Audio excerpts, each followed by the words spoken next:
আসসালামু আলাইকুম সবাইকে, কেমন আছো তোমরা? আশা করি ভালো আছো। আমিও ভালো আছি, কারণ আমি আবার অনেকদিন পর তোমাদের সাথে লাইভে যুক্ত হতে পেরেছি। আচ্ছা, তোমরা একটু ঝটপট আমাদের ক্লাসটি শেয়ার করে দাও এবং আমাদের ক্লাসে ঝটপট জয়েন হয়ে যাও, যাতে তোমাদের ফ্রেন্ডরা সবাই আমরা একসাথে মিলেমিশে ক্লাসটি করতে পারি। আর তোমরা সেই সাথে আমাকে জানাও যে আমার কথা একদম ভালোভাবে শোনা যাচ্ছে কিনা, বোর্ড একদম স্পষ্ট দেখা যাচ্ছে কিনা, একটু ঝটপট জানাও। সবকিছু ঠিকঠাক আছে কিনা একটু জানিও। তোমরা আমাদের ক্লাসটি শেয়ার করে দাও তোমাদের বন্ধুরাও, যাতে আমাদের সাথে একসাথে আমরা সবাই মিলে ক্লাসটি করতে পারি, ঠিক আছে? এবং শেয়ার করে অবশ্যই শেয়ার ডান লিখতে ভুলবে না। আমিও দেখতে চাই কারা কারা ক্লাসটি শেয়ার করেছো।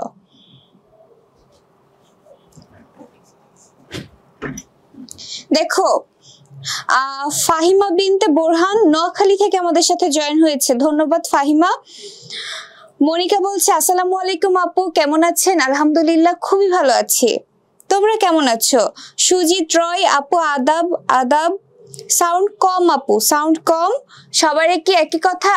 সবাই একটু জানাও তো সাউন্ড ক্লিয়ার কিনা, সবকিছু কি ঠিকঠাক আছে একটু জানাও। সব ঠিক আছে আপু, নিপা আক্তার বলছে। আচ্ছা, তোমরা একটু ঝটপট আমাদের ক্লাসটি শেয়ার করে দাও, তোমাদের বন্ধুদেরকে মেনশন করে দাও, যাতে আমরা সবাই মিলে ক্লাসটি করতে পারি, ঠিক আছে? তোমাদের ফ্রেন্ডদেরকে একটু কষ্ট করে মেনশন দিয়ে দাও। রিহামণি সর্বপ্রথম আমাদের ক্লাসটি শেয়ার করেছে, ধন্যবাদ রিহা তোমাকে। রিহা কিন্তু বলেছে শেয়ার ডান আপু। তোমরা একটু ঝটপট ক্লাসটি শেয়ার করে দাও। সাউন্ড ক্লিয়ার, ঠিক আছে, সবকিছু ঠিকঠাক আছে, শুরু করেন। আচ্ছা, শুরু করব। তার আগে বলি, আমি আমার পরিচয়টা দিই। আমি সানজিদা রহমান রিয়া, আমি অধ্যয়ন করছি জাহাঙ্গীরনগর বিশ্ববিদ্যালয়ে। আজকে তোমাদের সাথে আমি যে ক্লাসটি নিব বাংলার, সেটা হচ্ছে বাঙ্গালার নব্য লেখক দিগের প্রতি নিবেদন, ঠিক আছে? আমাদের ক্লাসের টপিকের নাম কি? বাঙ্গালার নব্য লেখক দিগের প্রতি নিবেদন। আচ্ছা, আমরা তো বলি বাংলা, তাহলে এখানে বাঙ্গালা কেন? এখানে বাঙ্গালা এই কারণে লেখা, কারণ এটা হচ্ছে একটা প্রবন্ধ। বাঙ্গালার নব্য লেখক দিগের প্রতি নিবেদন, এটা একটা প্রবন্ধ। এই প্রবন্ধ যে লিখেছে, প্রবন্ধের যে লেখক, তিনি যেই শতকের কবি, অর্থাৎ তিনি হচ্ছে 19 শতকের কবি। তো 19 শতকে এই বাংলাটাকে বাঙ্গালা লেখা হতো, ঠিক আছে? এই বাঙ্গালা থেকে পরবর্তীতে এটা পরিবর্তন হয়ে এসেছে বাংলা, বাট সেই বানানটা ছিল এরকম বাংলা। তারপরে পরিবর্তন হয়ে এসেছে আজকের বাংলা, ঠিক আছে? তো এই বাংলায় তো আপু সুনামগঞ্জ থেকে দেখছি, অনেক ধন্যবাদ। আচ্ছা শুনো, এখন এই বাংলায় তো বহু রাইটার এসেছে, বহু লেখক এসেছে, বহু লেখক গিয়েছে, কিন্তু সবাই কি নাম করতে পেরেছে? সবাই কি প্রসিদ্ধ হতে পেরেছে? পারেনি। তার কারণ কি? তাদের লেখার হয়তো সেই কোয়ালিটিটা মিস্টেক ছিল। তো আমাদের এই প্রবন্ধের রাইটার আমাদেরকে বলেছে যে আমরা কিভাবে একটা সফল রাইটার হতে পারি, একটা সফল লেখকের কি কি বৈশিষ্ট্য থাকতে পারে এবং কোন কোন গুণগুলো আমাদের অর্জন করতে হবে, সেই বিষয়গুলো আমাদের বলেছে আমাদের এই বাঙ্গালার নব্য লেখক দিগের প্রতি নিবেদনের রাইটার। তো আসো আমরা এই রাইটার সম্পর্কে আগে জেনে আসি। আমাদের এই প্রবন্ধ লিখেছে হচ্ছে বঙ্কিমচন্দ্র চট্টোপাধ্যায়, ঠিক আছে? তাহলে বাঙ্গালার নব্য লেখক দিগের প্রতি নিবেদন, এটি কে লিখেছে? এটি লিখেছে হচ্ছে বঙ্কিমচন্দ্র চট্টোপাধ্যায়।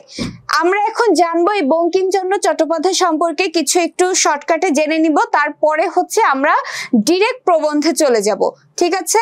দেখো, বঙ্কিমচন্দ্র চট্টোপাধ্যায় 1838 খ্রিস্টাব্দের 26শে জুন পশ্চিমবঙ্গের 24 পরগনার কাঁঠালপাড়া গ্রামে জন্মগ্রহণ করেন। দেখো, কিছু রাইটার থাকে যাদের সম্পর্কে আমাদের জানতে হয়, ঠিক আছে?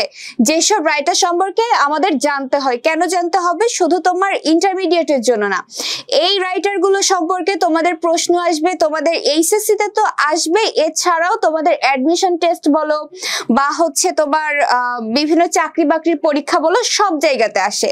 তো আমরা এখন থেকে যেটা পড়বো সেইটা আমরা ক্ষণস্থায়ী ভাবে পড়বো না, এটা যেন আমাদের দীর্ঘস্থায়ী হয়।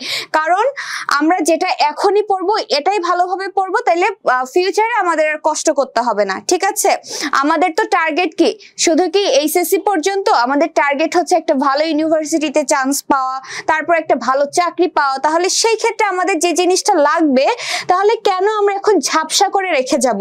আমরা একদম আমাদের মেমোরিতে যেন জিনিসটা দীর্ঘস্থায়ী হয় সেইভাবেই পড়বো। তো বঙ্কিমচন্দ্র চট্টোপাধ্যায় হচ্ছেন তেমনই একজন রাইটার যেটা সম্পর্কে তোমার সবখানে প্রশ্ন আসবে এবং তোমার এই রাইটার সম্পর্কে জানতে হবে। তাহলে ইনি জন্মগ্রহণ করেছে কত সালে? 1838 খ্রিস্টাব্দে 26শে জুন পশ্চিমবঙ্গের 24 পরগনার কাঁঠালপাড়া গ্রামে জন্মগ্রহণ করেছে। বাংলা ভাষার প্রথম শিল্পসম্মত উপন্যাস রচনার কৃতিত্ব তারই। এই প্রশ্নটা কিন্তু আসবে যে বাংলা ভাষায় প্রথম শিল্পসম্মত রচনার কৃতিত্ব কার? সেটা হচ্ছে বঙ্কিমচন্দ্র চট্টোপাধ্যায়। তার পিতা হচ্ছে যাদবচন্দ্র চট্টোপাধ্যায়, ছিলেন ডেপুটি কালেক্টর। 1858 খ্রিস্টাব্দের কলকাতা বিশ্ববিদ্যালয়ের অধীনে বিএ পরীক্ষায় উত্তীর্ণ প্রথম স্নাতকদের মধ্যে তিনি একজন ছিলেন। ঠিক আছে, 1858 সালে তিনি কলকাতা বিশ্ববিদ্যালয় থেকে স্নাতক ডিগ্রি অর্জন করেছেন এবং ওই ইউনিভার্সিটি থেকে প্রথম যে কয়জন স্নাতক ডিগ্রি লাভ করেছিলেন তাদের মধ্যে বঙ্কিমচন্দ্র চট্টোপাধ্যায় একজন। পেশাগত জীবনে তিনি ছিলেন ম্যাজিস্ট্রেট। প্রশ্ন হতে পারে পেশাগত জীবনে বঙ্কিমচন্দ্র চট্টোপাধ্যায় কি ছিলেন? তিনি ছিলেন ম্যাজিস্ট্রেট। ঠিক আছে, চাকরি সূত্রে খুলনায় ম্যাজিস্ট্রেট হিসেবে যোগদান করে তিনি নীলকরদের অত্যাচার দমন করেছিলেন। দায়িত্ব পালনে তিনি ছিলেন নিষ্ঠাবান। দায়িত্ব পালনে বঙ্কিমচন্দ্র কেমন ছিলেন? নিষ্ঠাবান ছিলেন। যোগ্য বিচারক হিসেবেও তার খ্যাতি ছিল। বাংলা সাহিত্য চর্চায় অসাধারণ সাফল্য অর্জন করেছিলেন তিনি। উপন্যাস ও প্রবন্ধ রচনার বাইরে বঙ্গদর্শন পত্রিকা সম্পাদনা প্রকাশ তার অন্যতম কীর্তি। বঙ্গদর্শন কত সালে প্রকাশিত হয়েছিল? 1872 সালে। ঠিক আছে, বঙ্গদর্শন কত সালে প্রকাশিত হয়েছিল? 1872 সালে। এখানে আরেকটি ইম্পর্টেন্ট হচ্ছে যে সেটা খুলনায় ম্যাজিস্ট্রেট হিসেবে যোগদান করে তিনি নীলকরদের অত্যাচার দমন করেছিলেন। তাহলে কোন রাইটার নীলকরদের অত্যাচার দমন করেছিলেন? তিনি হচ্ছেন বঙ্কিমচন্দ্র চট্টোপাধ্যায়। কোন সময়ে? তিনি যখন খুলনায় দায়িত্বরত ছিলেন সেই সময়ে। এরপরে দেখো 1852 খ্রিস্টাব্দের সংবাদ প্রভাকর পত্রিকায় কবিতা প্রকাশের মাধ্যমে তার সাহিত্য চর্চা শুরু। বঙ্কিমচন্দ্রের গ্রন্থ সংখ্যা 34। বঙ্কিমচন্দ্র মাত্র 34টা বই লিখেছেন। বঙ্কিমচন্দ্র কখনোই কিন্তু লেখার সংখ্যা বৃদ্ধির দিকে নজর দেয়নি, যে আমাকে অনেক লিখতে হবে, অনেক বই প্রকাশ করতে হবে, এই জিনিসটা তার মধ্যে ছিল না। তিনি বলেছেন যে আমি অল্প লিখবো, বাট সেই লেখাটা যেন মানুষের মনে গেঁথে থাকে। আমার লেখাটার কোয়ালিটি মেনটেন করতে হবে। একটা জিনিস কি জানো, কোয়ালিটি মেনটেন করতে গেলে না খুব বেশি কিছু করা যায় না। ঠিক আছে, তুমি একটা কাজ করবা, তুমি যখন অনেকগুলো কাজ করবা তখন তোমার সবগুলো কাজ কিন্তু সুন্দর হবে না, বাট যখন তুমি কোয়ালিটির দিকে নজর দিবা তখন দেখবা তুমি আর অনেক কিছু করতে পারছো না, বাট তুমি যাই করছো সেটাই একদম অসাধারণ। ঠিক আছে, তাহলে আমরা কোনো কাজ করতে গেলে কি করব না, হেলাফেলা করে কিছু করব না, যেটা করব সেটাই খুব সুন্দরভাবে করব। বঙ্কিমচন্দ্রের গ্রন্থ সংখ্যা কয়টি? মাত্র 34টি। তার রচিত প্রথম উপন্যাস দুর্গেশ নন্দিনী। বঙ্কিমচন্দ্র চট্টোপাধ্যায়ের প্রথম উপন্যাস কোনটা? দুর্গেশ নন্দিনী। তার অন্যান্য উল্লেখযোগ্য উপন্যাস হচ্ছে কপালকুণ্ডলা। এগুলো কিন্তু জানতে হবে নামগুলো। কপালকুণ্ডলা, মৃণালিনী, বিষবৃক্ষ, কৃষ্ণকান্তের উইল, চন্দ্রশেখর, আনন্দমঠ, দেবী চৌধুরানী, রাজসিংহ, সীতারাম, রাজমোহনস ওয়াইফ নামে একটি ইংরেজি উপন্যাসও তিনি রচনা করেছেন। তাহলে বঙ্কিমচন্দ্রের ইংরেজি উপন্যাসের নাম কি? রাজমোহনস ওয়াইফ। এছাড়া বঙ্কিমচন্দ্র ধর্ম, দর্শন, সাহিত্য, ভাষা ও সমাজ বিষয়ক অনেক প্রবন্ধ রচনা করেছেন। লোক রহস্য, বিজ্ঞান রহস্য, কমলাকান্তের দপ্তর, সাম্য, কৃষ্ণচরিত্র, বিবিধ প্রবন্ধ ইত্যাদি তার গদ্য গ্রন্থ। তাহলে তার গদ্য গ্রন্থ বা গল্প গ্রন্থগুলো কি কি?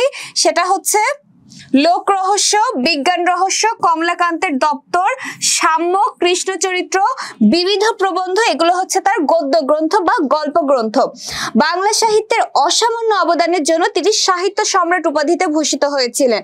বঙ্কিমচন্দ্র 1894 খ্রিস্টাব্দের 8 এপ্রিল কলকাতায় মৃত্যুবরণ করেছিলেন। তাহলে সাহিত্য সম্রাট কার উপাধি? সাহিত্য সম্রাট কার উপাধি? সাহিত্য সম্রাট হচ্ছে যে বঙ্কিমচন্দ্র চট্টোপাধ্যায়ের উপাধি। আচ্ছা,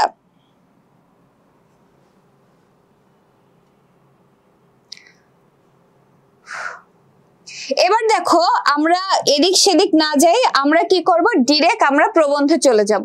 ঠিক আছে, আমরা ডিরেক্ট প্রবন্ধে চলে যাব। এখন আমরা সবাই মনোযোগ দিব যে এই প্রবন্ধ হচ্ছে ছোট্ট একটা প্রবন্ধ, বাট এইটার সারমর্ম যেটা দাঁড়ায় সেটার গুরুত্ব অপরিসীম এবং খুবই অপরিহার্য একটা প্রবন্ধ। এটা কিভাবে তুমি একটা ভালো রাইটার হতে পারবা, কিভাবে একটা ভালো, শুধু রাইটার হওয়ার ক্ষেত্রে না, একটা ভালো মানুষ, সমাজে একটা ভালো কোনো কিছু প্রসিদ্ধ করতে গেলে তোমার মধ্যে কোন ধরনের গুণগুলো থাকতে হতে পারে, তোমার কাজের ক্ষেত্রে কোন গুণগুলো তোমার মেনটেন করতে হবে, তোমার কোন বিষয়গুলো মাথায় রেখে সামনে চলতে হবে, সেই বিষয়গুলো কিন্তু আমরা জানবো এই প্রবন্ধ থেকে, যেটা বঙ্কিমচন্দ্র চট্টোপাধ্যায় লিখে গিয়েছেন।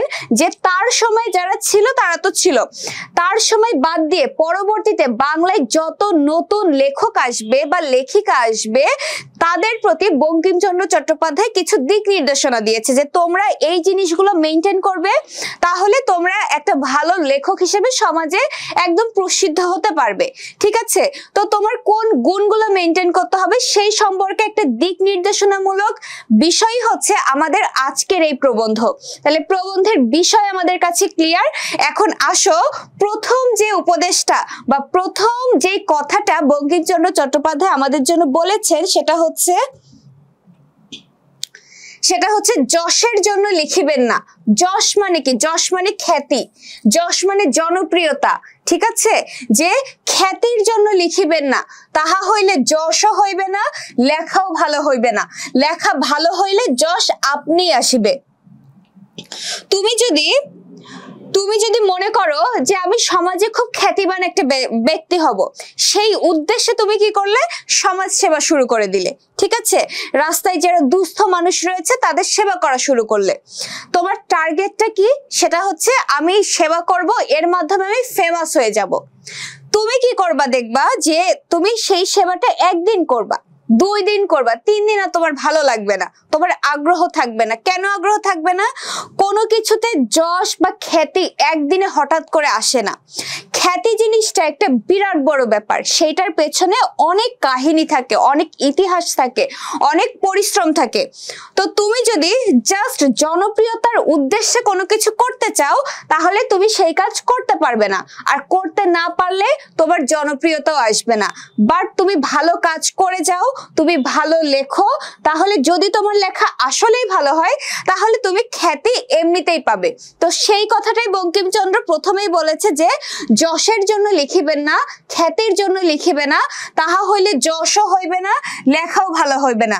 যদি তুমি খ্যাতির জন্য লিখতে চাও তাহলে তুমি খ্যাতিও পাবে না, তোমার লেখাও ভালো হবে না। লেখা ভালো হইলে যশ আপনি আসবে।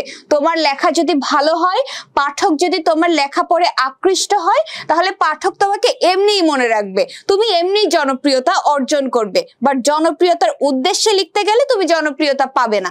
ক্লিয়ার? প্রথমটা বুঝতে আশা করি কারোর কোনো অসুবিধা নাই। এরপরে দেখো 2 নাম্বারটা কি বলছে। আপু বাংলা সাজেশন দেন। বাংলা সাজেশন এখনই? বাংলার সাজেশন তো কিভাবে দিব বলো?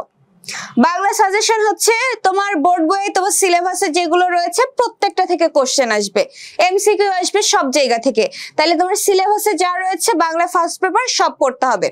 বাংলা সেকেন্ড পেপারে গ্রামার একদম ফিক্সড, প্রত্যেকটা থেকে 5 মার্কস করে আসবে, 30 মার্কসের তোমার গ্রামার রয়েছে, ওখানেও ফিক্সড, ওখানে কোনো তাহলে তোমার সাজেশন নাই। ঠিক আছে, এরপরে কি তুমি কোথায় সাজেশন পাবা? রিটেন যে অংশটা, সেইটাই তুমি একটা সাজেশন পেতে পারো। ঠিক আছে, বাংলায় সাজেশন বলতে রিটেন অংশের। এছাড়া আমি তোমার কোনো বিষয় স্পেসিফিক যে এইটা তুমি পড়ো, ওইটা পড়া লাগবে না, এটা বলা যায় না। ঠিক আছে, বাংলার ক্ষেত্রে ওইভাবে সাজেশনের আশা করা যাবে না। এরপরে দেখো,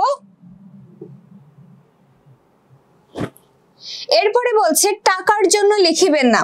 ইউরোপে এখন অনেক লোক টাকার জন্যই লেখে এবং টাকাও পায়, লেখাও ভালো হয়, কিন্তু আমাদের এখনো সেই দিন হয় নাই। ঠিক আছে,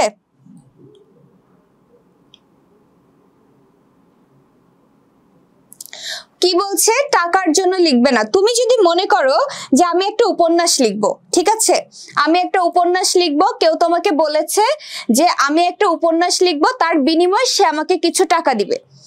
এখন তুমি একজনের টাকা পাওয়ার আশায় তুমি একটা উপন্যাস লিখলে, সেই লেখাকে পাঠক গ্রহণ করবে?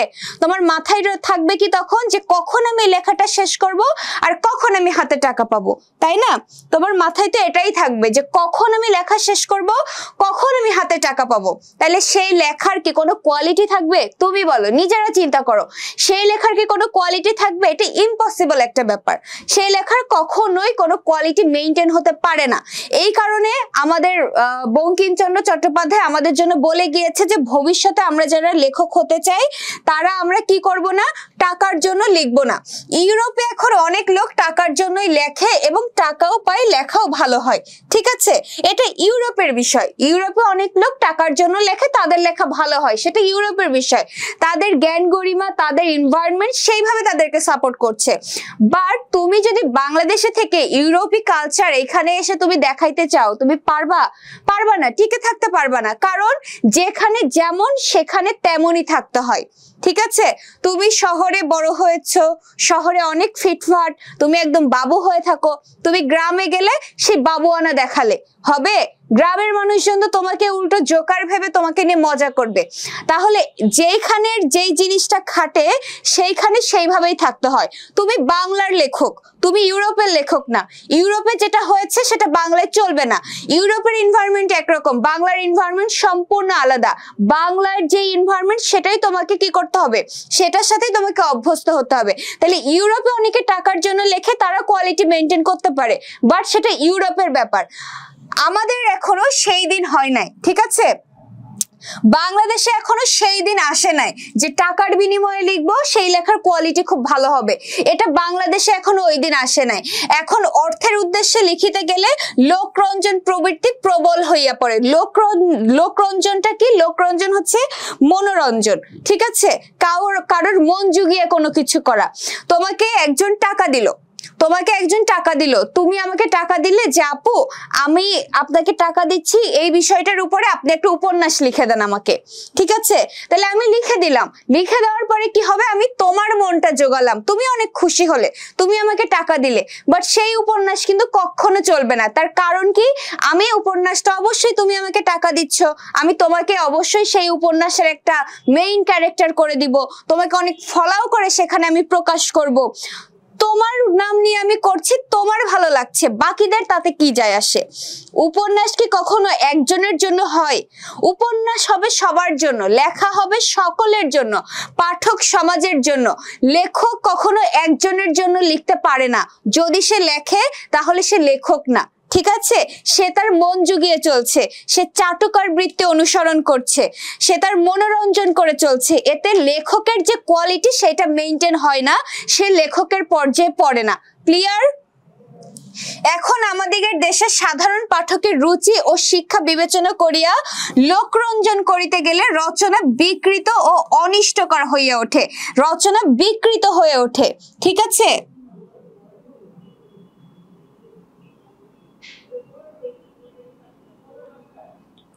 কি বলছে দেখো, লোকরঞ্জন করিতে গেলে রচনা বিকৃত এবং অনিষ্টকর হয়ে ওঠে। রচনাটা বিকৃত হয়ে যায়, সেটা সঠিকভাবে হয় না, অনিষ্টকর হয়ে যায়, সেটা ভালোর জন্য আর থাকে না।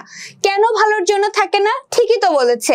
আমি একজনের মন জোগানোর জন্য, একজনের মনে আনন্দ দেওয়ার জন্য আমি কি করলাম, খুব সুন্দর করে একটা রচনা লিখে দিলাম, তাকে ফলো করলাম, তার সম্পর্কে খুব ভালো ভালো কথা বললাম, তাতে সে খুশি হলো, আমার ওই রচনার কি কোনো বিষয় থাকবে? থাকবে না। ওই রচনার কি কোনো ক্যারেক্টার সেইখান থেকে কি শিক্ষা নিতে পারবে? অপর যে পাঠক সমাজ তারা কি শিক্ষা নিতে পারবে? পারবে না। আমার লেখার উদ্দেশ্যই তো ছিল আমি একজনের মন জুগিয়ে চলবো, তার বিনিময়ে সে আমাকে টাকা দিবে, ঠিক আছে? এটা টাকার বিনিময়ে কি করলাম, আমি যোগান খাটলাম, যোগান দিলাম। আমি একটা লেখক তো কোনো যোগান না, লেখক কি কোনো শ্রমিক না। লেখক রচনা করবে সৌন্দর্য সৃষ্টির জন্য, সমাজের দৃষ্টি বদলানোর জন্য, সমাজের সত্য সে প্রকাশ করবে। এটাই তো লেখকের ধর্ম।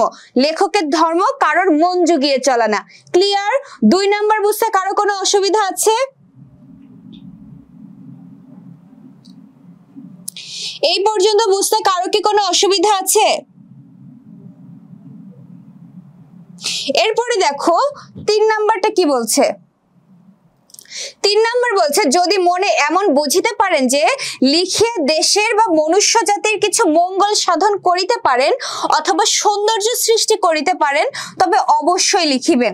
যদি তুমি মনে করো যে আমি লিখতে পারি, আমার মধ্যে সেই কোয়ালিটি আছে, আমি যদি লিখি সেটা পাঠক সমাজ অবশ্যই এই লেখাটাকে গ্রহণ করবে, সেইখান থেকে সে শিক্ষা নিতে পারবে, তাদের মনের মধ্যে একটা সৌন্দর্য বোধ সৃষ্টি করতে পারবে, তাহলে অবশ্যই তোমার লেখা উচিত।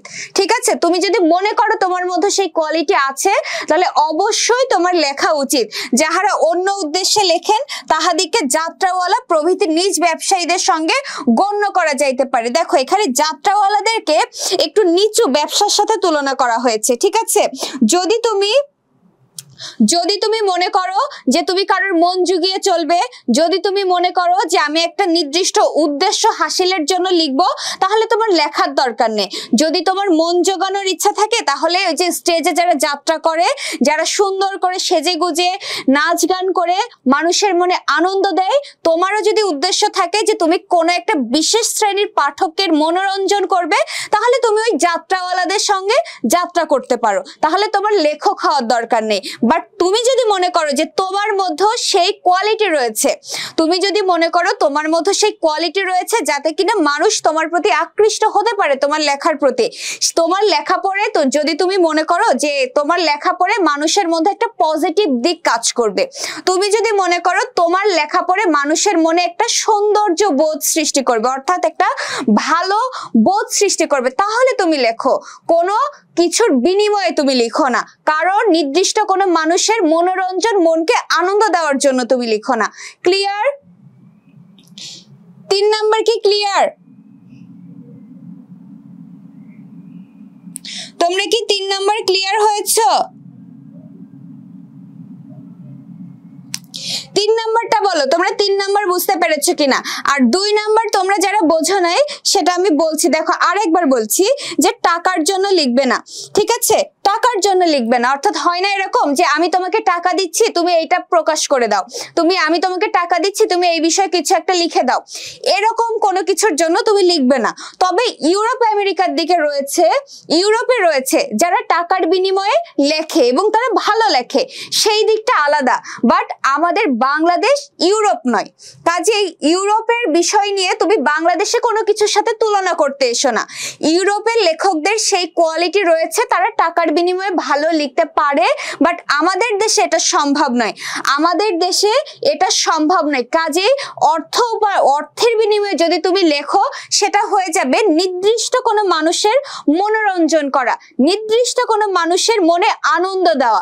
ঠিক আছে, যারা টাকা দেয়, টাকার বিনিময়ে লেখে, তারা হয় কি ওই নির্দিষ্ট মানুষকে, যে তাকে টাকা দেয় সে তার মন জুগিয়ে কিছু একটা লিখে, এতে করে মানুষের আর বাকি মানুষের তো শেখার কোনো কিছু নেই।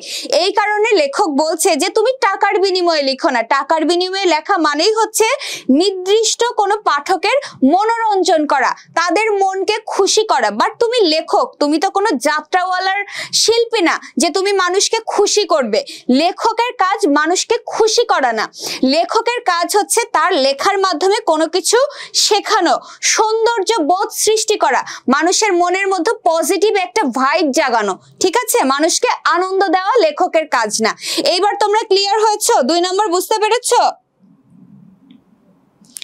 আমি লেখক হতে চাই আপু, এখন আমার কি করণীয়? অবশ্যই তোমার হচ্ছে যে এই যে এখানে বঙ্কিমচন্দ্র চট্টোপাধ্যায় যেগুলো বলে গিয়েছেন সেইগুলো তোমার মেনে চলতে হবে।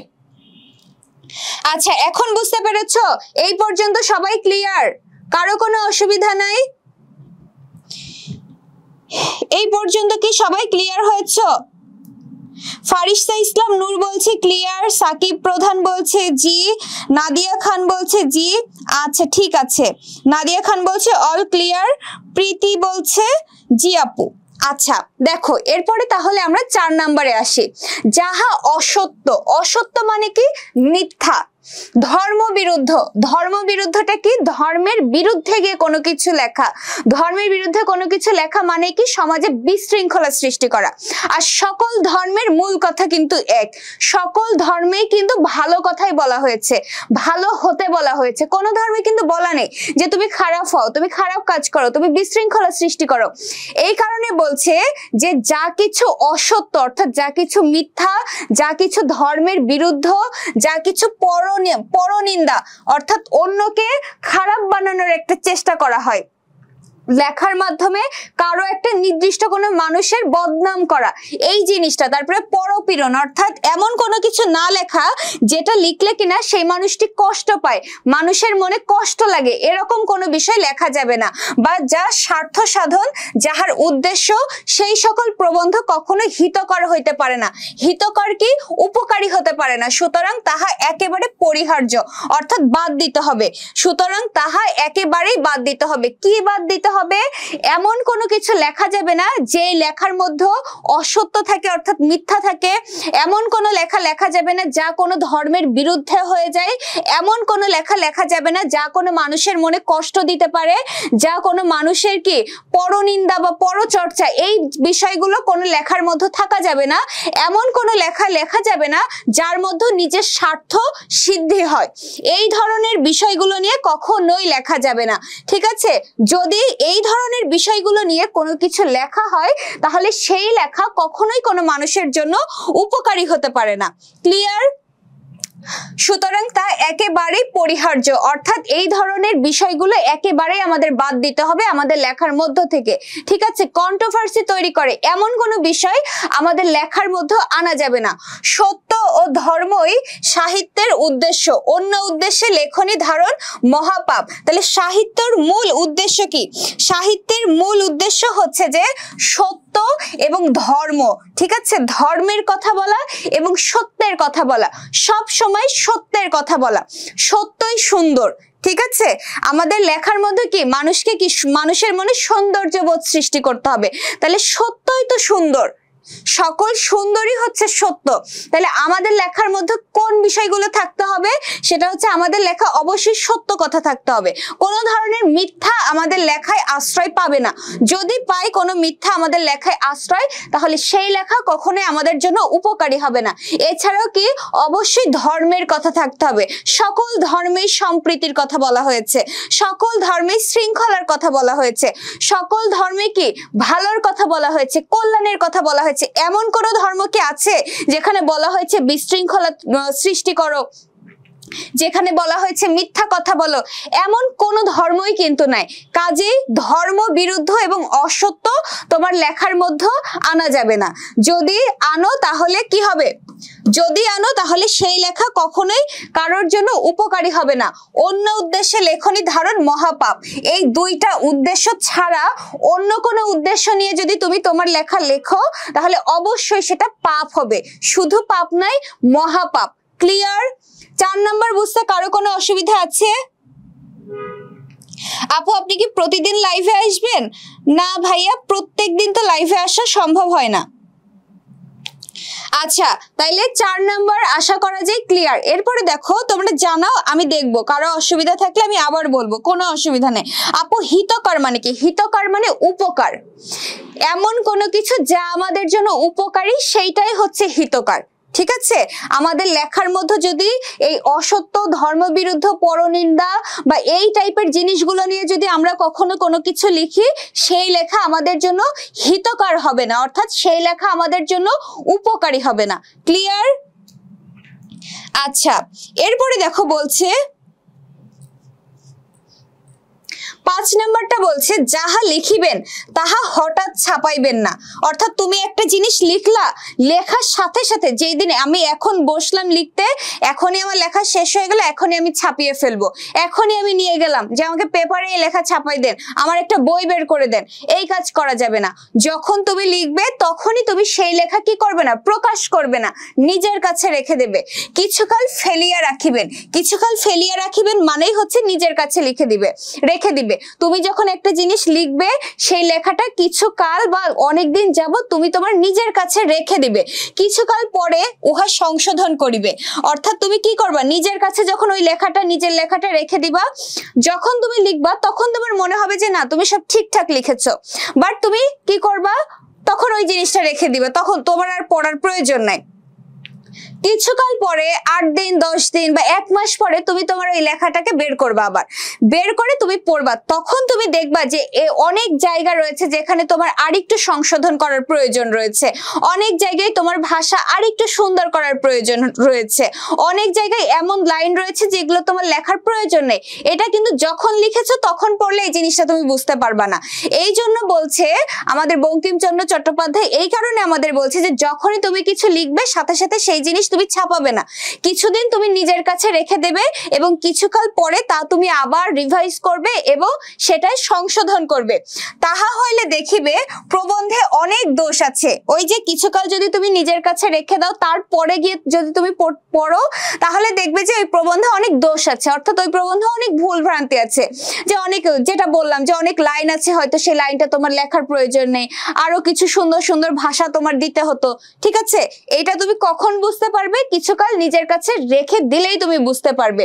কাব্য মানে কবিতা, নাটক, উপন্যাস 2-1 বছর ফেলিয়ে রাখিয়া তারপর সংশোধন করিলে বিশেষ উৎকর্ষ লাভ করা যায়, অর্থাৎ বিশেষ উপকার লাভ করা যায়। যাহারা সাময়িক সাহিত্যের কার্যে ব্রতী তাহাদের পক্ষে এই নিয়ম রক্ষাটি ঘটিয়া ওঠে না। অর্থাৎ যারা সাময়িক সাহিত্য সাধনা করে, যে হঠাৎ শখ হয়েছে যে আমি একটা কিছু লিখবো, এই শখের বসে যারা লেখে তাদের কিন্তু এই ধৈর্যটাই নাই যে আমি 1 বছর রেখে দেব। তার কারণ কি, তারা তো ওই যে শখের বসে লিখতে এসেছে, আর শখ জিনিসটা হয় কিন্তু ক্ষণস্থায়ী, শখ কখনো দীর্ঘস্থায়ী হয় না। এই কারণে বলছে যে তুমি 2-1 বছর ফেলে রাখবা, কবি আমাদের সাজেস্ট করছে যে তুমি 2-1 বছর নিজের কাছে ফেলে রাখো, মাঝে মাঝেই 2-1 মাস পর পর তুমি সেই লেখাটি বের করো, বের করে করে তুমি পড়ো, তাহলেই তুমি দেখবে এই লেখায় অনেক জায়গায় সংশোধনের প্রয়োজন রয়েছে। বাট যারা তোমরা শখের বসে লিখতে আসো তাদের কিন্তু এই ধৈর্যটা থাকে না যে 2-1 বছর তুমি ফেলে রাখবে, ততদিনে তো তোমার শখটাই শেষ হয়ে যাবে, তোমার আর ছাপানোর কোনো ইচ্ছাই কাজ করবে না। ওই শখের বসে যারা কাজ করে তারা দুমদাম লিখে দেয় আর দুমদাম ছাপিয়ে দেয়, সেই লেখার কোনো কোয়ালিটি থাকে না, ফলে সেই লেখা কিন্তু চলেও না। ঠিক আছে, এজন্য সাময়িক সাহিত্য লেখকের পক্ষে অবনতিকর। অবনতিকর মানেই হচ্ছে যে ক্ষতিকর। সাময়িক সাহিত্য চর্চা এই কারণেই লেখকদের জন্য ক্ষতিকর, এতে নিজেরই ক্ষতি হয়। তুমি কি করবা, তোমার তখন ওই খ্যাতির পরিবর্তে আরো যদি কেউ ওই লেখাটা তোমার পড়ে তাহলে বলবে যে এই লেখকের মধ্যে কোনো কোয়ালিটি নাই, এই লেখার মধ্যে কোনো বিষয় নাই, এটা পড়া যাবে না, মানুষজন তোমার লেখা কিনবে না, মানুষজন তোমার লেখা পড়বে না। তোমার উদ্দেশ্য তো এটা নাই, লেখক তো লেখেই পাঠকদের পড়ার জন্য, যদি নাই পড়ে পাঠকেরা তাহলে তোমার লেখার থেকে না লেখাই ভালো। এই কারণেই কবি তাহলে এখানে কি বলছে, 5 নাম্বারটা আমাদের জন্য কি বলেছে, যে কোন জিনিস লেখা শেষ হলে দুমদাম করে ছাপিয়ে দিবে না, কিছুকাল তোমার নিজের কাছে রেখে দিবে, তারপরে তুমি অনেক দিন যাবত পর পর তুমি ওই লেখাটি আবার বের করে করে পড়বে, তাহলে দেখবে ওই লেখায় অনেক দোষ ছিল, তুমি কি করবে সেইগুলো সংশোধন করবে। কবি এখানে আমাদেরকে সাজেস্ট করছে যে 2-1 বছর নিজের কাছে রেখে দাও। আর যারা শখের বসে লেখালেখি করে তাদের এই ধৈর্যটা থাকে না যে 2-1 বছর নিজের কাছে রেখে দিবে। ঠিক আছে, এই কারণেই বলছে যে শখের বসে লেখাটা কি অবনতিকর। ক্লিয়ার? এই পর্যন্ত বুঝতে কারো কোনো অসুবিধা আছে? সহজ আছে এইসব, এক্স্যাক্টলি একদমই সহজ।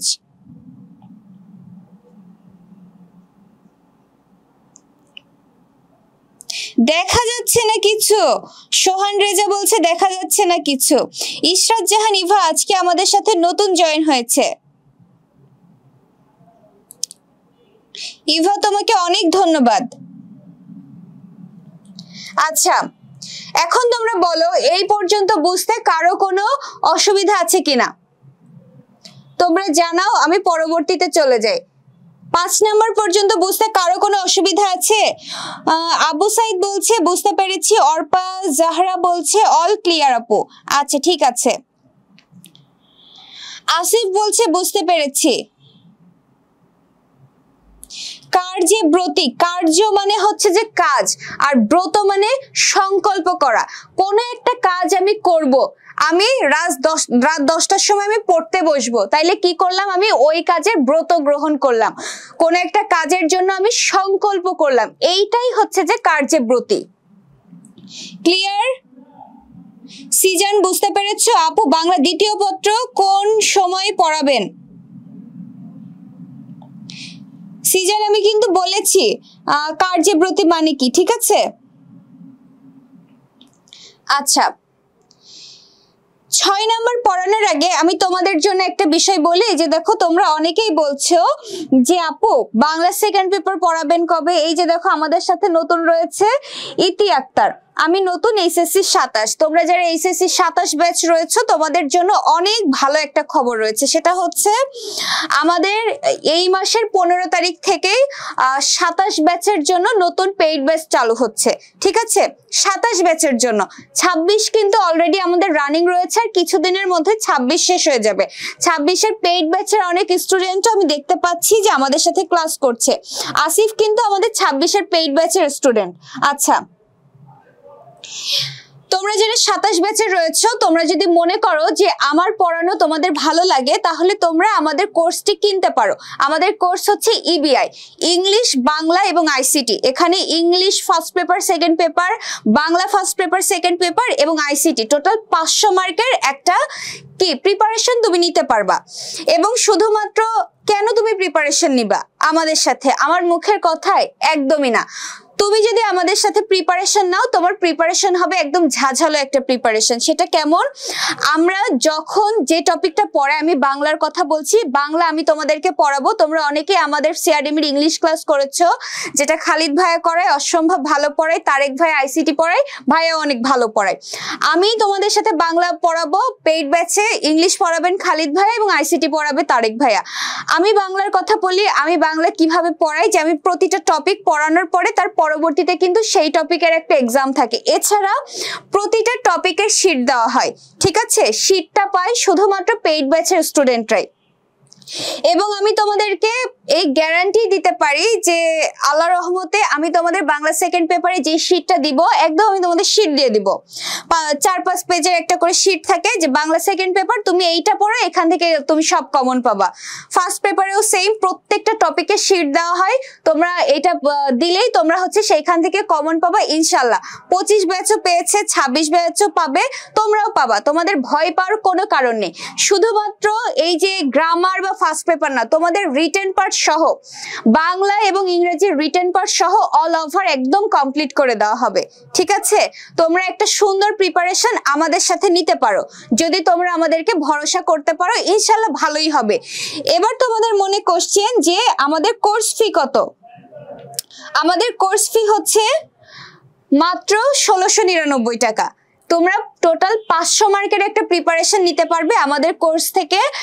10 তারিখে আমাদের ক্লাস শুরু হয়ে যাবে, আমাদের ক্লাস খুব দ্রুতই শুরু হয়ে যাবে 15 তারিখ থেকে। তোমরা একদমই দেরি করো না, একদম শেষ সময়ের একটা ভর্তি চলছে, তোমরা ঝটপট ভর্তি হয়ে যেও যদি তোমরা মনে করো যে তোমাদের প্রিপারেশন আমাদের সাথে নেওয়া সম্ভব।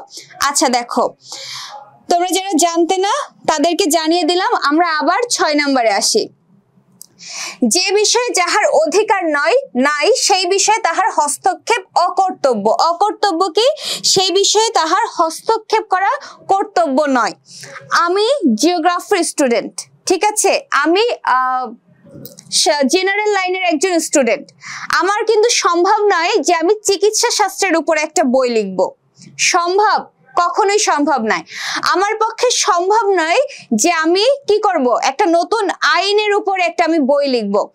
যদি আমি লিখি, আমি তো চিকিৎসা বিজ্ঞানের কিছুই জানি না, এবার আমি না জেনে যদি আমি লিখি চিকিৎসা শাস্ত্রের উপর একটা বই, তাহলে সেই বই কি কখনোই কেউ গ্রহণ করবে? পাঠক সমাজ কি সেই বই পড়বে?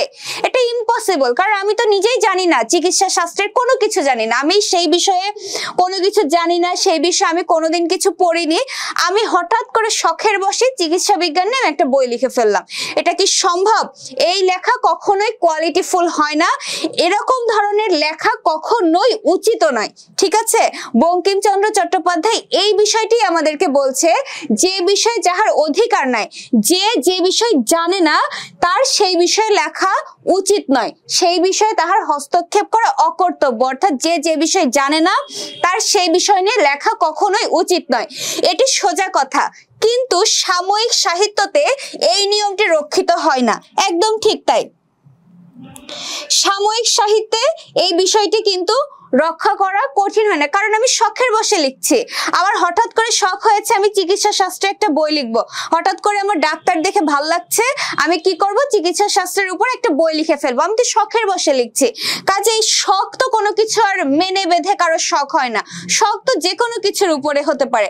আমার শখ হচ্ছে এখন আমি পাখি হয়ে আকাশে উড়বো, আমি শখ করলেই হবে? আমার কি সম্ভব পাখি হয়ে আকাশে ওড়া? তাহলে যে বিষয় যার দ্বারা সম্ভব না তার সেই বিষয়ে করাটাই উচিত নয়, যে বিষয় জানে না তার সেই বিষয়ে লেখা উচিত নয়। সাময়িক সাহিত্যে যারা আসে, যারা শখের বসে আসে, তারা কি করে, এই রুলসটা তারা মেইনটেইন করে না। এই কারণে সাময়িক যারা লিখেছে তারা কেউ কখনোই প্রসিদ্ধ হতে পারেনি, তারা কখনোই যশ বা খ্যাতি অর্জন করতে পারেনি। তারা সাময়িক এসেছে, ঠিক তেমনি সবার অগোচরে আবার চলেও গিয়েছে। ক্লিয়ার? 6 নম্বর বুঝতে আশা করি কারো কোনো অসুবিধা নাই। আচ্ছা, কয় মাস পড়াবেন? 8 মাসে তোমাদের ফুল সিলেবাস কভার করে দেওয়া হবে। ঠিক আছে, 8 মাসে তোমাদের ফুল সিলেবাস, শুধু ফার্স্ট পার্ট এরকম না, ফার্স্ট সেকেন্ড টোটাল সিলেবাসটাই তোমাদের কভার করে দেওয়া হবে, বাংলা, ইংলিশ এবং আইসিটি 8 মাসের মধ্যেই। আচ্ছা, এরপরে দেখো, বিদ্যা প্রকাশের চেষ্টা করিবেন না। বিদ্যা প্রকাশের চেষ্টাটা কেমন? বিদ্যা প্রকাশ মানে হচ্ছে এই কোর্সে ক্লাস করলে যে কোনো কলেজ কমন পড়বে, অবশ্যই পড়বে, শুধু কলেজ না, তুমি বোর্ড পরীক্ষায়ও কমন পাবা, এটুকু আমি তোমার বলতে পারি। এই যে দেখো, তোমাদের সাথে ক্লাস করছে আসিফ, ও আমাদের পেইড ব্যাচের স্টুডেন্ট, ওর কাছে তোমরা রিভিউ নিতে পারো, বা তোমরা আমাদের সিআরএম এর গ্রুপে পোস্ট দিতে পারো। যারা অলরেডি আমাদের কাছে কোর্স করেছে তারা বলতে পারবে যে তারা কমন পেয়েছে কিনা। আমি কি কোনো নির্দিষ্ট কোনো বোর্ডকে টার্গেট করে পড়াই? তোমরা যারা পড়ছো বিভিন্ন বোর্ডে রয়েছে, বিভিন্ন জেলা থেকে আমাদের সাথে দেখছো, আমি সবার জন্য পড়াচ্ছি, তাই আমার চিন্তাটাও সবাইকে নিয়ে। আমি যেটা তোমাদেরকে দিব আমি বলতে পারি যে ইনশাল্লাহ তোমরা সেখান থেকে কমন পাবা, তোমরা আমাদের উপরে বিশ্বাসটা রাখতে পারো। আচ্ছা, এরপরে দেখো, বিদ্যা প্রকাশের চেষ্টা করিবেন না। বিদ্যা প্রকাশটা কি? আমি অনেক জানি, ঠিক আছে, আমি অনেক জানি, আমি যেহেতু জানি আমার অবশ্যই তোমাকে বোঝাতে হবে যে আমি অনেক জ্ঞানী। আমি জিওগ্রাফি স্টুডেন্ট, তাহলে আমার এখন কি করতে হবে? বাংলা পড়াতে এসে কথায় কথায় আমার বিভিন্ন জিওগ্রাফারদের উক্তি আমার এখন তুলে দিতে হবে, না হলে তোমরা বুঝবা কিভাবে যে আমি জিওগ্রাফি পড়ি, আমি অনেক বিষয়গুলো জানি। আমি জিওগ্রাফির স্টুডেন্ট, আমার বাংলা পড়াতে এসে আমার এখন কি করতে হবে? কথায় কথায় মহাকাশ সম্পর্কে জিনিসপত্র তোমাদের বলতে হবে, তোমরা অবাক হয়ে যাবা, ওয়াও আপু কত জানে। এখন আমি যদি বাংলা পড়াতে এসে তোমার জিওগ্রাফির জিনিস জানাতে আসি, তাতে তোমার লাভটা কি? আছে কোনো লাভ? তুমি উপরন্ত আরো কিন্তু বলবা কি যে উনি জানে তাই জন্য আমাদেরকে এই জিনিসটা দেখাচ্ছে, ওনার কাছে আর কি পড়বো, তাই না? ব্যাপারটা এরকমই। কোন লেখক যদি মনে করে যে আমি তো অনেক জানি, আমি কি করব? লেখার মাঝখানে এমন সব লেখা দিব যাতে কিনা পাঠক মনে করে বাহ এই রাইটারটা তো অনেক কিছু জানে, এই জিনিস কখনোই করা যাবে না। তুমি যদি আসলেই জ্ঞানী হয়ে থাকো, তোমার লেখা পড়লে মানুষ এমনিতেই বুঝবে যে তুমি অনেক জ্ঞানী, ঠিক আছে, তুমি অনেক জ্ঞানী। আমি কি করলাম? এই বাংলার ক্লাস আমি তোমাদেরকে নিচ্ছি, এর উদ্দেশ্য কি? এই বিষয়টা তোমাদেরকে আমার বোঝানো। এখন আমি যদি কঠিন কঠিন কথা ব্যবহার করি, এখানে বিশাল বিশাল সব প্রবাদ প্রবচন নিয়ে এসে আমি তোমাদেরকে বোঝালাম, তোমরা কি বুঝলে? যে বাহ আপু বাংলার অনেক কিছু জানে, বাট তাতে তোমার কি কোনো উপকার হবে? তুমি কি বুঝতে পারবা এই জিনিস? কি তুমি বুঝতে পারবা? পারবা না। কি বুঝবা? যে আপু অনেক জানে, তোমার কোনো লাভ হলো না। এই কারণেই এই কাজটা যদি আমি না করে, বরং আমি কি করতাম, এমন ভাবে তোমাদেরকে আমি বোঝাবো যাতে কিনা সহজেই তুমি আমার এই বিষয়টা বুঝতে পারো, তাহলে তুমি কি বলতে? বাহ আপু তো অনেক ভালো পড়ায়। এই সকল ক্ষেত্রে এই জিনিসটা কাজ করে। লেখকদের ক্ষেত্রে এই জিনিসটা বেশি মাথায় রাখতে হবে যে তোমার লেখায় এমন কোনো কিছু তুমি প্রকাশ করবে না যাতে কিনা পাঠক পড়ে ভাবে এই লেখক তো অনেক কিছু জানে, এতে কারোর কোনো লাভ নাই। বরং তুমি সহজ সরল ভাবে এমন ভাবে লিখবে যাতে তুমি পাঠকের মনকে আকৃষ্ট করতে পারো। যদি তোমার লেখা ভালো হয় তাহলে পাঠক এমনিতেই বুঝবে যে তুমি অনেক কিছু জানো। তোমার ওই আলাদা করে চেষ্টা করতে হবে না যে আমি অনেক কিছু জানি তাহলে এইটা আমাকে এখন মানুষকে জানাতে হবে। ক্লিয়ার? এই বিষয়টাই এখানে বলা হয়েছে যে কি বিদ্যা প্রকাশের চেষ্টা করবে না, বিদ্যা থাকলে তাহা আপনিই প্রকাশ পায়, চেষ্টা করিতে হয় না। তুমি যদি আসলেই জেনে থাকো তোমার লেখায় এমনিতেই প্রকাশ পাবে, তোমার আলাদা চেষ্টা করতে হবে না। বিদ্যা প্রকাশের চেষ্টা পাঠককে অতিশয় বিরক্তিকর এবং রচনার পরিপাট্যের বিষয় হানিজনক। হানিজনক কি? ক্ষতিকর। সেটা বিদ্যা প্রকাশের চেষ্টা করলে পাঠক এতে বরং বিরক্ত হয় যে কথায় কথায় খালি এই সমস্ত শক্ত শক্ত ওয়ার্ড লিখছে, কি দরকার ছিল ওনার এখানে এটা লেখায়। এতে বরং কি হয়, পাঠক আরো বেশি বিরক্ত হয় এবং এই জন্য পাঠক ওই রচনা পড়ার বিষয়ে আরো বেশি কি হয়, মন মানসিকতা উঠে যায়। কাজেই এই কাজ কিন্তু করা যাবে না। এখনকার প্রবন্ধে ইংরেজি, সংস্কৃত, ফরাসি, জার্মান কোটেশন বড় বড় বেশি দেখিতে পাই। যে ভাষা আপনি জানেন না পরের গ্রন্থের সাহায্যে সে ভাষা হইতে কদাচ উদ্ধৃত করিবেন না। কদাচ কি? কখনোই সেই জিনিসটা তুমি উদ্ধৃত করবে না। ঠিক আছে? ক্লিয়ার সবাই? অর্থাৎ এইখানে তাহলে কি বললো যে আমি জার্মান ভাষা আসলে আমি জানি না, আমি জাপানিজ ভাষা জানি না, আমি ইংলিশ জানি না, বাট আমি কয়েকটা শিখে আসছি। আমি কথায় কথায় কি করব, ওই কয়েকটা ইংলিশ আমি বারবার উচ্চারণ করব। এতে কিন্তু তুমি বরং আরো কি করবে, বিরক্ত হয়ে যাবা যে আপু আসলে চেষ্টা করতেছে যে অনেক কিছু জানে এই জিনিসটা বোঝানোর, বাট আসলেই কোনো কিছু জানে না। এতে তুমি আরো বিরক্ত হয়ে যাবা। এই বিষয়টাই এখানে বলা হয়েছে। সবাই ক্লিয়ার? 7 নাম্বার পর্যন্ত সবাইকে ক্লিয়ার?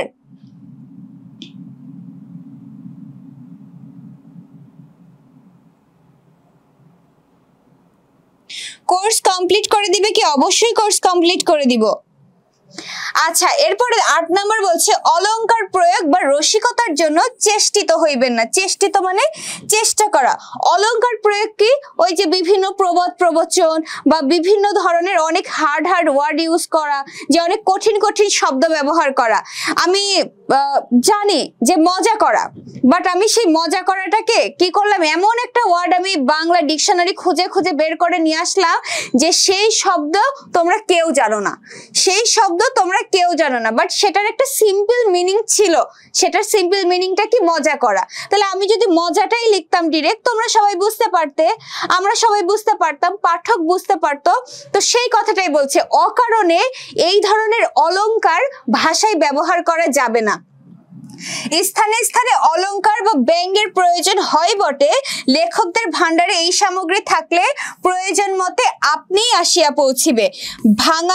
ভাঙারে না থাকলে মাথা কুটিলেও আসিবে না। অসময় বা শূন্য ভান্ডারে অলংকার প্রয়োগ বা রসিকতার চেষ্টার মতো কদার্য আর কিছুই নাই। আচ্ছা, 8 নাম্বারটা দেখো কি বলছে, তুমি কি করবে না, কথায় কথায় ভাষার যে অলংকার এগুলো তুমি ব্যবহার করবে না। তাহলে তোমার প্রথম প্রশ্ন যে আপু অলংকারটা কি? অলংকার হচ্ছে বিভিন্ন কঠিন কঠিন শব্দ ব্যবহার করা, অকারণে বিভিন্ন উপমা ব্যবহার করা, বাগধারা ব্যবহার করা। ঠিক আছে? এই ধরনের শক্ত শক্ত যে বিষয়গুলো রয়েছে, কঠিন কঠিন যে বিষয়গুলো রয়েছে, অকারণেই তুমি তোমার লেখার মধ্যে নিয়ে আসবে না। কারণ প্রয়োজন না থাকলে সেটার সহজ যে মিনিংটা রয়েছে, সকলেই যেটা সহজে বুঝতে পারে এমন জিনিসই তুমি তোমার লেখায় ব্যবহার করবে। এরপরে আরো বলছে যে স্থানে স্থানে অলংকার বা ব্যঙ্গ, ব্যঙ্গ মানে মজা করা। ঠিক আছে? লেখার মধ্যে অহেতুক কোন একটা ক্যারেক্টারকে নিয়ে মজা করা, এই জিনিসটা তোমার একবার পড়তে ভালো লাগবে। বারবার যদি একটা ক্যারেক্টারকে তুমি নিয়ে বারবার মজা করো, সেটা কিন্তু লেখক একসময়, পাঠক একসময় পড়তে পড়তে বিরক্ত হয়ে যাবে। একই জিনিসের যখন বারবার রিপিট হবে, তো সেটাই বলছে যে হ্যাঁ, লেখার মধ্যে মজা, কোন একটা ক্যারেক্টারকে নিয়ে মজা করা বা লেখার মধ্যে কোনো অলংকার ব্যবহার করা, এগুলোর প্রয়োজন রয়েছে।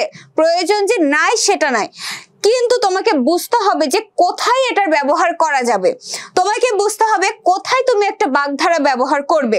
তুমি যদি অকারণে যেখানে বাগধারা ব্যবহার করার প্রয়োজনই নাই সেসব জায়গায় তুমি বাগধারা ব্যবহার করছো, বারবার তুমি একটা ক্যারেক্টারকে ছোট করছো, বারবার তুমি বাগধারা, প্রবাদ, প্রবচন এগুলোর ব্যবহার করছো, সেই জিনিস পড়তে কিন্তু ভালো লাগবে না। তাহলে এই বিষয়টা তোমাকে অবশ্যই অ্যাভয়েড করতে হবে। তোমাকে বুঝতে হবে যে কোথায় কোনটার প্রয়োজন, সেইভাবেই তোমাকে লিখতে হবে।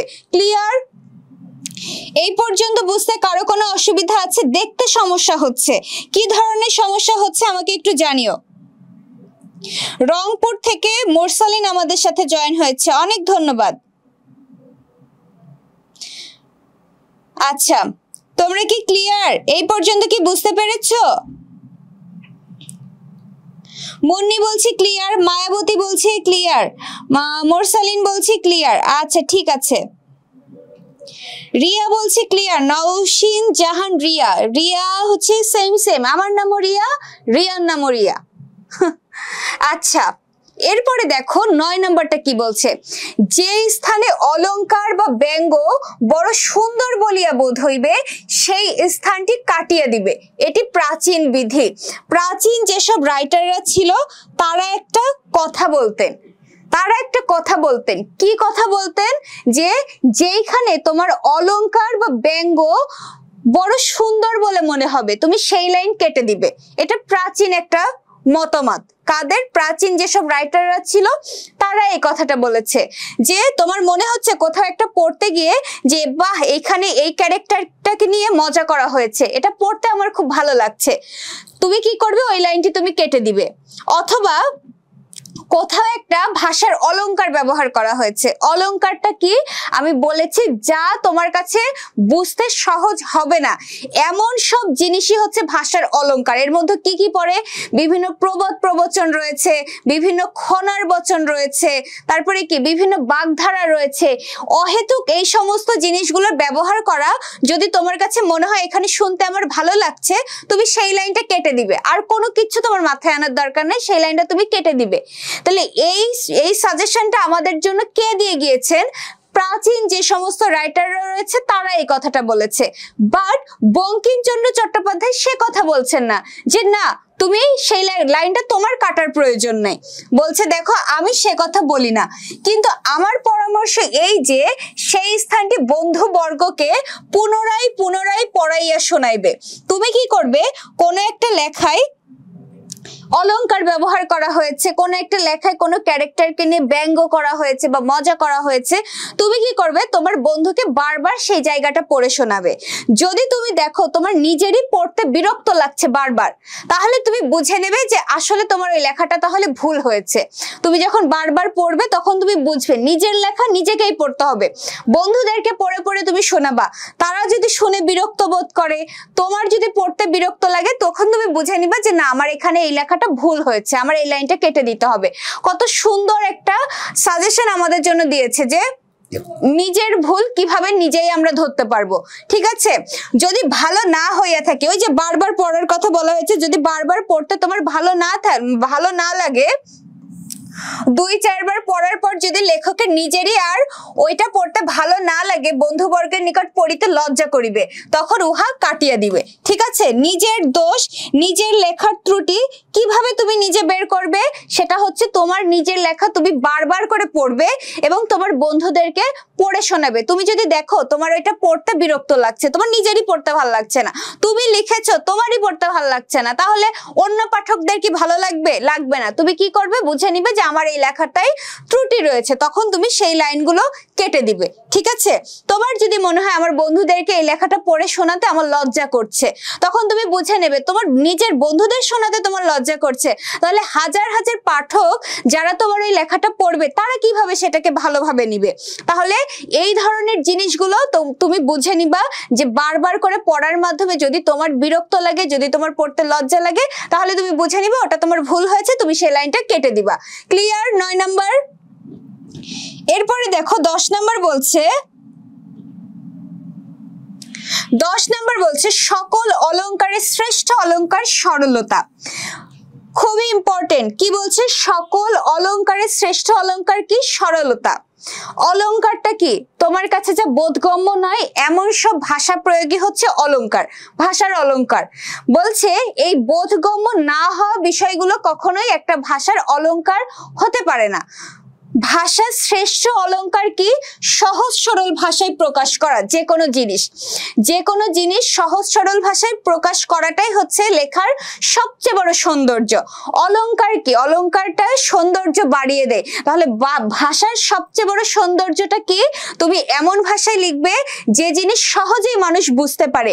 এটাই হচ্ছে লেখার বা ভাষার সবচেয়ে বড় সৌন্দর্য।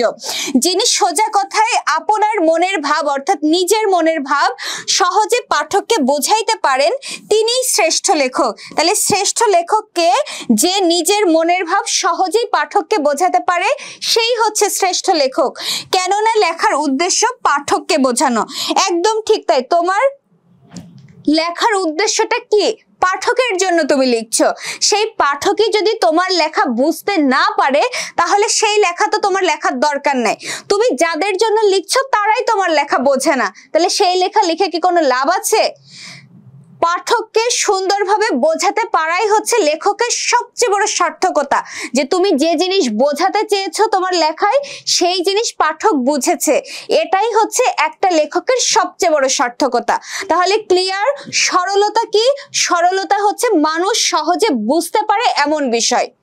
বুঝতে পেরেছো? এই পর্যন্ত বুঝতে কারো কোনো অসুবিধা আছে? এই পর্যন্ত বুঝতে কারো কোনো অসুবিধা আছে? শর্মি দিওয়ানাকে আমি পড়তে পারছি না আপু তোমার নামটা। আচ্ছা যাই হোক, বলছি ক্লিয়ার। সরলতা হচ্ছে মানুষ সহজে বুঝতে পারে এমন কোনো বিষয় হচ্ছে সরলতা। আচ্ছা আসিফ বলছি ক্লিয়ার, ইতি বলছি ক্লিয়ার আপু, ঠিক আছে। রিয়াও কিন্তু বলছি ক্লিয়ার। এরপরে দেখো কি বলছে, 11 নম্বর বলছে কাহারও অনুকরণ করিও না। ঠিক আছে, কাউকে অনুকরণ করা যাবে না। কেউ একটা জিনিস লিখেছে, তুমি কি করলে ওই লেখাটা পড়ে তুমি জাস্ট কয়েকটা ভাষা চেঞ্জ করে দিয়ে, শব্দ চেঞ্জ করে দিয়ে ওই বিষয়টাই তুমি আবার লিখলে, তাইলে তোমার লেখার তো কোনো প্রয়োজন ছিল না। আমরা তো সে লেখা পড়েছি একজনের কাছ থেকে, তুমি আবার সেই লেখাটাকেই অনুকরণ করে একটুখানি ভাষা চেঞ্জ করে দিয়ে আবার আমাদেরকে লেখাচ্ছ, তাইলে তোমার মধ্যে কোনো কোয়ালিটি নাই, তাহলে তোমার না লেখাই ভালো। তো লেখক কি বলছে আমাদের জন্য, যে কখনো কাউকে অনুকরণ করা যাবে না। অনুকরণে দোষগুলি অনুকৃত হয়। যদি তুমি অনুকরণ করো তাহলে তুমি কি করবা? সেই দোষগুলো তুমি অনুকরণ করতে পারবা, গুণগুলি কখনোই অনুকরণ করা যায় না। অমুক ইংরেজি বা সংস্কৃত বা বাংলা লেখক এইরূপ লিখিয়েছেন, আমি এইরূপ লিখিব, এ কথা কদাপি মনে স্থান দিও না। কদাপি মানে কখনো মনে স্থান দিও না। এখানে দেখো কি বলছে, 11 নাম্বারটা বলছে আমাদের কবি বলছে যে কখনো কাউকে অনুকরণ করা যাবে না। অনুকরণ করাও কি? অনুকরণ মানে হচ্ছে নকল করা। ঠিক আছে, নকল করা। আমি একটা কথা বললাম, তুমি কি করলে? আমি একটা বিষয় নিয়ে, আমি একটা জিনিস বোঝানোর জন্য তোমাকে অনেকগুলো কথা বললাম, তুমি আমার কথা একদম হুবহু নকল করে গিয়ে অনুকরণ করে তুমি আরেকজনকে বোঝালে। এতে কিন্তু তোমার নিজের কোনো নিজস্বতা নাই, তুমি তো আমাকেই ডিরেক্ট তার কাছে উপস্থাপন করছো, তাই না? বাট আমি যে বিষয়টা মনের মধ্যে নিয়ে একটা কথা বলেছি, সেই জিনিস কিন্তু তোমার পক্ষে আমার মনের কথা নিয়ে গিয়ে আরেকজনকে বোঝানো কখনোই সম্ভব না। তুমি কোনটা বুঝতে পারবা? যেটা আমি বাইরে প্রকাশ করব, আমার যেই দোষগুলো আমি বাইরে দেখাবো সেগুলোই তুমি প্রকাশ করবা। আমার মধ্যে যে প্রতিভা, আমার মধ্যে যে ভালো জিনিসটা, সেই জিনিস কিন্তু তুমি কখনোই নিতে পারবা না। তুমি যখন কোনো লেখকের লেখা ডিরেক্ট অনুকরণ করো বা কপি করো, তুমি কিন্তু সেই লেখকের জাস্ট লেখাটাই নিতে পারো, তুমি কিন্তু সেই লেখকের যে প্রতিভা সেটা কিন্তু তুমি নিতে পারো না, সেই লেখকের গুণগুলো কিন্তু তুমি নিতে পারো না। এই কথাটাই এখানে বোঝানো হয়েছে যে কখনোই তুমি কি করবে না, কারোর লেখা অনুকরণ করবে না, কারো লেখা কপি করবে না, নিজের থেকে লিখবে। আবার তোমার লেখায় কখনো এই জিনিসগুলো লিখবে না যে কাজী নজরুল ইসলাম এই বিষয়ে এই কথাটা বলে গেছে বাট আমি এটা মানি না, আমি আমার বিষয় বলছি, এই ধরনের লেখা লেখা যাবে না। তাহলে কি হবে, কাজী নজরুল ইসলাম সম্পর্কে কি হবে, পরচর্চা করা হবে, তাই না? পরনিন্দা বা পরচর্চা এই জিনিসগুলো কিন্তু আগেই বলেছি, লেখার মধ্যে এই টপিকগুলো আনা যাবে না। কাজেই কখনো অন্য কাউকে তোমার লেখার মধ্যে নিয়ে আসবে না, তুমি টোটালি তোমার নিজস্ব লেখা লিখবে। ক্লিয়ার? এখানে এটাই বোঝানো হয়েছে। আচ্ছা, এরপরে দেখো বলছে তাহলে বই পড়েন কেন, এই কমেন্টটা কে করলাম একটু দেখতে চাই। রিয়া বলছে, রিয়া না,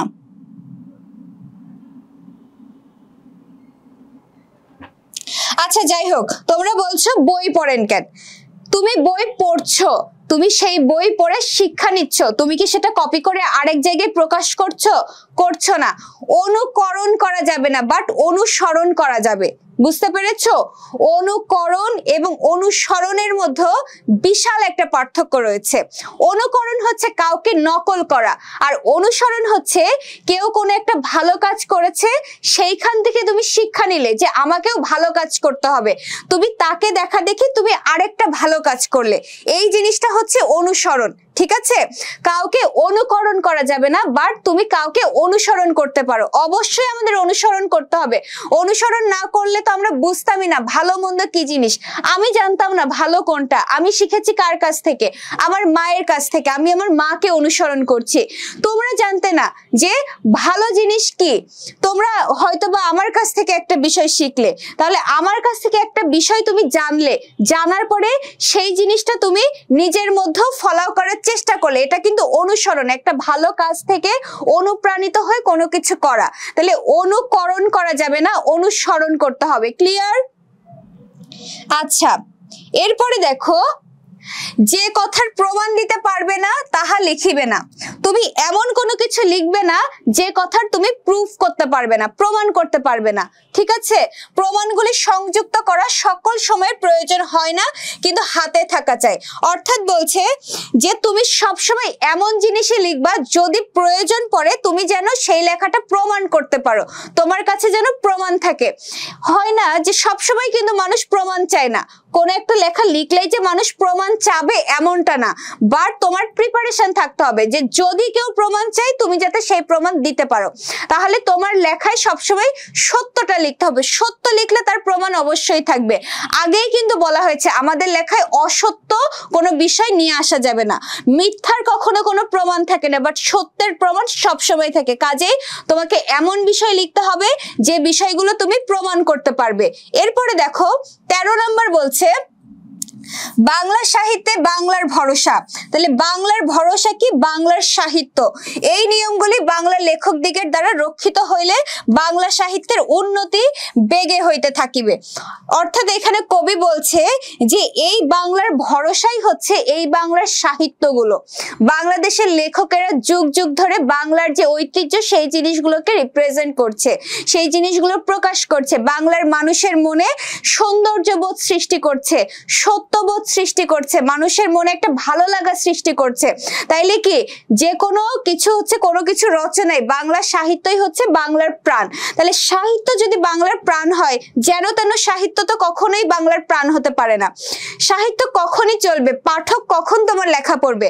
যখন তোমার লেখার কোয়ালিটি থাকবে, যখন লেখকের মধ্যে সেই ফিক্সড গুণগুলো থাকবে। কোন গুণগুলো?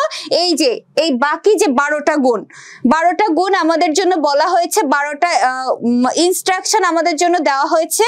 এই বিষয়গুলো যখন আমরা সব মাথায় রেখে কোনো লেখা লিখবো তখন অবশ্যই সেটা একটা সার্থক লেখা হবে। তো সেটাই বলছে যে যদি এই নিয়মগুলি বাংলার ভবিষ্যতে যত লেখক আসবে তারা যদি এই নিয়মগুলো মেনটেন করে, এই নিয়মগুলো রক্ষা করে যদি কোনো লেখা লেখে, তাহলে অবশ্যই বাংলা সাহিত্যের উন্নত হবে। ঠিক আছে? বাংলা সাহিত্য উন্নত লাভ করবে। ক্লিয়ার? সবাই কি বুঝতে পেরেছো?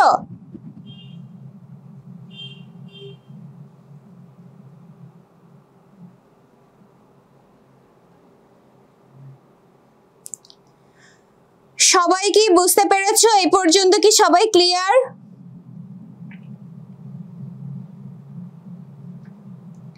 আচ্ছা, এখন তোমাদের প্রতি আমি আরো একবার বলি লাস্ট, সেটা হচ্ছে দেখো রিয়া বলছে অল ক্লিয়ার, নাদিয়া বলছে ক্লিয়ার। আমি টাইপ করে নিয়ে যাব, হবে কি? আমি বুঝলাম না, যাই হোক। সরমি বলছে ক্লিয়ার, তাজওয়ার বলছে জি আপু। আচ্ছা যাই হোক, ক্লাস কখন শেষ হবে? ক্লাস আমরা একটু পরেই শেষ করব। কোটেশন মানে হচ্ছে উদ্ধৃতি চিহ্ন। এমন হয় না যে কাজী নজরুল ইসলাম বলেছেন, কাজী নজরুল ইসলাম বলেছেন, তখন কি করি আমরা? এই যে এইটার মধ্যে এবার লিখি তিনি কি বলেছেন, এইটাই হচ্ছে কোটেশন। ঠিক আছে, কোটেশন হচ্ছে একটা বিরাম চিহ্ন। কারোর উক্তি যখন ডিরেক্ট বলা হয় যে আপু এই কথাটি বলেছে, তখন আমরা যে বিরাম চিহ্নের মধ্যে রাখবো সেটাই হচ্ছে কোটেশন মার্ক। আচ্ছা আপু এই ক্লাস আর কবে হবে? এই ক্লাস আর কবে হবে তোমাদেরকে আগে থেকে জানিয়ে দিব। যাই হোক শুনো, তোমাদের কিন্তু আমি ফ্রি ক্লাস রেগুলার নিতে পারবো না, ঠিক আছে? এখন যেহেতু 26-এর অলমোস্ট শেষের দিকে আর 27-এর আবার কোর্স শুরু হয়ে গেলে ফ্রি ক্লাসগুলো কিন্তু খুব সম্ভবত আমি আর নিতে পারবো না, তখন হচ্ছে অফ হয়ে যাবে। তো তোমাদের জন্য আমি মাঝে সাঝে ক্লাস নিয়ে আসি, যে জিনিসগুলো আমার মনে হয় তোমরা হয়তো বা একটু বুঝতে তোমাদের প্রবলেম হয়। যেমন লাস্ট করিয়েছিলাম বিভীষণের প্রতি মেঘনাদ, যে তোমাদের হয়তো বুঝতে একটু অসুবিধা হয়, সেই জিনিসগুলো আমি মাঝে মাঝে একটু ফ্রি ক্লাস নিয়ে আসি তোমাদের জন্য। বাট তুমি যদি তোমাদের যদি আমার পড়ানো ভালো লাগে, বা তোমার যদি মনে হয় যে সিআরএমির সাথে খালিদ ভাইয়া, তারেক ভাইয়া এবং আমার সাথে তোমাদের প্রিপারেশনটা নিতে পারবে, তোমাদের কিন্তু এখানে প্রতিটা টপিকের কিন্তু এক্সাম একটা টপিক পড়িয়েই তোমাদের ছেড়ে দেওয়া হয় না। সেই টপিক আমি এই যে বাংলা নব্য লেখকদের প্রতি এটা পড়ালাম, তোমার এই জিনিসটা আজকে পড়িয়ে আমি কিন্তু তোমাকে ছেড়ে দিব না। আমি বুঝবো কি করে তুমি বুঝেছো? তুমি বলছো হ্যাঁ আপু আমি বুঝেছি, তার প্রমাণটা কি? প্রমাণ পাবো আমি আগামী দিন। কিভাবে? এই টপিকের উপর তোমার একটা পরীক্ষা থাকবে, তুমি তোমার পরীক্ষার মার্কসই আমাকে বুঝিয়ে দিবে। এবং এখানে কিন্তু প্রত্যেকটা পরীক্ষার রেজাল্ট শিট আবার আপলোড করা হয়, ঠিক আছে? একদম রেজাল্ট আকারে যতজন পরীক্ষা দেয় প্রত্যেকের রেজাল্ট আবার প্রকাশ করা হয়, কাজে কোনোটাই হেলা ফেলা না। এছাড়াও হচ্ছে তোমাদের তো আমি বললাম শুধুমাত্র পেইড ব্যাচে শিট দেওয়া হয়, আর পেইড ব্যাচের ক্লাস শুরু হয়ে গেলে কিন্তু ফ্রি ক্লাসগুলো অফ হয়ে যাবে। সেই ক্ষেত্রে তোমাদের কিন্তু এই লাস্ট মোমেন্টে ঝটপট তোমরা আমাদের সাথে জয়েন হয়ে যেতে পারো। লাস্ট মোমেন্টে তোমরা 27 ব্যাচে যারা রয়েছে, তোমাদের ইবিআই কোর্স অর্থাৎ টোটাল 500 মার্কের একটা প্রিপারেশন তোমাদের হয়ে যাবে। Bangla first paper, second paper, English first paper, second paper এবং আইসিটি রিটেন পার্ট সহ তোমাদের সবকিছু কভার করে দেওয়া হবে, ঠিক আছে? ফুল সিলেবাস তোমাদের কভার করে দেওয়া হবে। তো তোমরা যদি মনে করো যে আমাদের সাথে তোমার ভালো একটা প্রিপারেশন নেওয়া সম্ভব, তাহলে আর দেরি না করে আমাদের সাথে ঝটপট আমাদের কোর্সে জয়েন হয়ে যাও। আর কোর্সটি তোমরা কিনতে পারবে কিভাবে? দেখো স্ক্রিনে সিআরএমি যে হোয়াটসঅ্যাপ নাম্বার যাচ্ছে, সিআরএমির এই হোয়াটসঅ্যাপ নাম্বারে তোমরা যোগাযোগ করলে তোমাদেরকে বলে দিবে ভর্তি হওয়ার প্রসেসটা কি। পরীক্ষা কাল কি পরীক্ষা হবে? না, কাল পরীক্ষা হবে না। এক্সামে কি কি নিবেন? আমি তোমাদের এক্সামের কথা বলি নাই, আমি তোমাদেরকে উদাহরণ দিলাম যে পেইড ব্যাচে কোন একটা জিনিস পড়িয়েই ছেড়ে দেওয়া হয় না, সেইটার এক্সাম নেওয়া হয়। তোমাদের পরীক্ষা হবে না। তোমাদের পেইড ব্যাচে তোমরা বুঝতে পেরেছো কিনা সেইটার সব সময় আমাদের তদারকি করা হয়। এছাড়া তোমরা কিন্তু যারা ক্লাস করার পরে সেই ক্লাস কিন্তু রেকর্ড রাখা হয়। এমন না যে আজকে ক্লাসটি করছে এই ক্লাস তোমরা করতে পারবা না, এরকম না। এই ক্লাস তোমাদের অ্যাডমিশন টেস্ট পর্যন্ত আমাদের সিআরএম এর নিজস্ব যে ওয়েবসাইট রয়েছে, ওয়েবসাইটে রেকর্ড থাকে। এই ওয়েবসাইটের রেকর্ড ক্লাসগুলো করতে পারবে শুধুমাত্র পেইড ব্যাচের স্টুডেন্টরা। অ্যাডমিশন টেস্ট পর্যন্ত যতবার খুশি তোমরা ততবার ক্লাস করতে পারবা, এবং যতবারই ক্লাস করতে গিয়ে যদি তোমাদের কোনো প্রবলেম হয় তোমরা ডিরেক্টলি টিচারদের সাথে যোগাযোগ করতে পারো। তোমাদের লাইভ ক্লাস করতে যদি কোনো বিষয় তোমরা না বুঝো, তোমরা কিন্তু ডিরেক্টলি টিচারদের সাথে কথা বলতে পারো। এটা শুধুমাত্র পেইড ব্যাচের স্টুডেন্টরাই পারে, ঠিক আছে? তো তোমাদের সেটাই বলবো যে মাত্র 1699 টাকা আমাদের কোর্স ফি, তোমরা ভর্তি হয়ে যেতে পারো। আশা করি তোমাদের জন্য ভালো হবে। আচ্ছা আপু আমি ইবিআই কোর্স নিব, কি করতে হবে? 2027 ব্যাচের আমি অবশ্যই তোমাকে দেখো স্ক্রিনে যে সিআরএম এর হোয়াটসঅ্যাপ নাম্বার যাচ্ছে, এখানে তোমরা যোগাযোগ করবা। হোয়াটসঅ্যাপ নাম্বারে নক দিলেই তোমাকে বলে দিবে।